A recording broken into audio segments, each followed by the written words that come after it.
Hi friends, is sorry cinema bus அப்டேட்டில் அடுத்தது ஒரு சூப்பர்வான ஒரு அப்டேட்டோடு வந்திருக்குங்க. ஸோ டிவிகேவுடைய முக்கியமான நிர்வாகி யாதவ் அர்ஜுன் அவர்கள் பார்த்தீங்கன்னாக்கா 4 நாளைக்கு முன்னாடி ஒரு மேடையில் ரஜினி சார் சீண்டி பேசியிருந்தார். திமுக ரஜினி சார் மிரட்டுச்சு, அவர் அரசியலுக்கு வரத்துக்கு பயந்தார். ஆனால் விஜய் அப்படி இல்லை, தைரியமாக வந்திருக்காரு, அவருக்கு மன வலிமை அதிகமாக இருக்குது அப்படின்ற மாரி தலைவரை தேவையில்லாமல் சீண்டி பேசியிருந்தார். அதுக்கு ஏகப்பட்ட பேர் பார்த்தீங்கன்னாக்கா ரஜினி சாருக்கு ஆதரவு குரல் கொடுத்துருந்தாங்க. அதை பற்றி நம்ம 2 நாளாக அதை பற்றி வீடியோ போட்டுருவோம். ஸோ பழசாக பேசினவங்களெல்லாம் விட்டுருங்க. இப்போ லேட்டஸ்ட்டாக நேற்று ஈவினிங்லேருந்து ஏகப்பட்ட பேர் இதுக்கு ஆதரவாக குரல் கொடுத்துருக்காங்க. அதுலேயும் குறிப்பாக ஒட்டுமொத்த என்டிஏ அலையன்ஸுமே பார்த்தீங்கன்னாக்கா, அதாவது அதிமுகவுடைய ஒட்டுமொத்த கூட்டணியில் இருக்கக்கூடிய கட்சிகள் எல்லாருமே நேற்றுக்கு ரஜினி சாருக்கு ஆதரவாக ட்வீட் ஒன்று போட்டிருக்காங்க.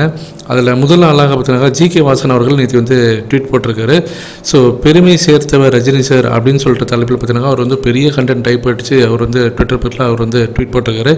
அடுத்தது முக்கியமான ஆள் யாருன்னு பார்த்தீங்கன்னாக்கா அண்ணாமலை அவர்கள் தான். அண்ணாமலை அவர்கள் செம்மையாக ரஜினி சாரை பற்றி நறுக்க போட்டிருந்தார்.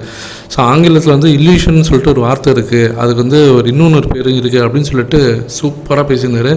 அவருடைய அந்த ட்வீட்டு பார்த்தீங்கன்னாக்கா நேற்று இரவுலேருந்து ரொம்ப வைரலாக போயிருந்தது.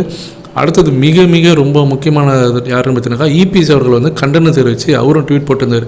ஸோ ரஜினி சாருடைய அந்த புகழ், அவருடைய ரீச், மக்களிடையே அவர்கிட்ட இருக்கக்கூடிய செல்வாக்கு என்ன தெரியுமா அப்படின்னு சொல்லிட்டு செம்மையாக போட்டிருந்தாருங்க.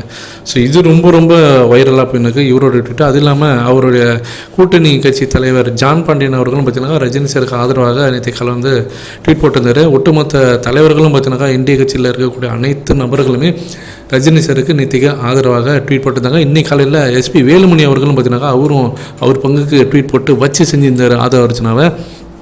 ஸோ இதுலேருந்து தெளிவாக ஒரு விஷயம் நல்லா தெரியுது, பிஜேபி விஜயோடைய அலையன்ஸ் போகலை அப்படின்றத நம்ம இங்கேருந்து உறுதிப்படுத்திக்கலாம். ஏன்னா நேற்று ஈவினிங்லேருந்து தான் இந்த ட்வீட்ஸ்லாம் பார்த்தீங்கன்னா வரதை நம்மளால் பார்க்க முடியுது. ஸோ விஜய் அதிமுக கூட்டணிக்கு போகலை, அது கன்ஃபார்ம் ஆகிடுச்சு இதன் மூலியமாக. ஏன்னா பிஜேபி சைட்லேயும் சரி அதிமுக சைட்லேயும் சரி ரெண்டு பேருமே விஜய் கட்சியில் இருக்க ஒரு நபர் இவ்வளோ வசப்படுறாங்கன்னா அப்போ அலையன்ஸ் கன்ஃபார்ம் ஆகலைன்றதில் அவ்வளோதான், முடிஞ்சிருச்சு, பேச்சுவார்த்தை முடிஞ்சிருச்சு.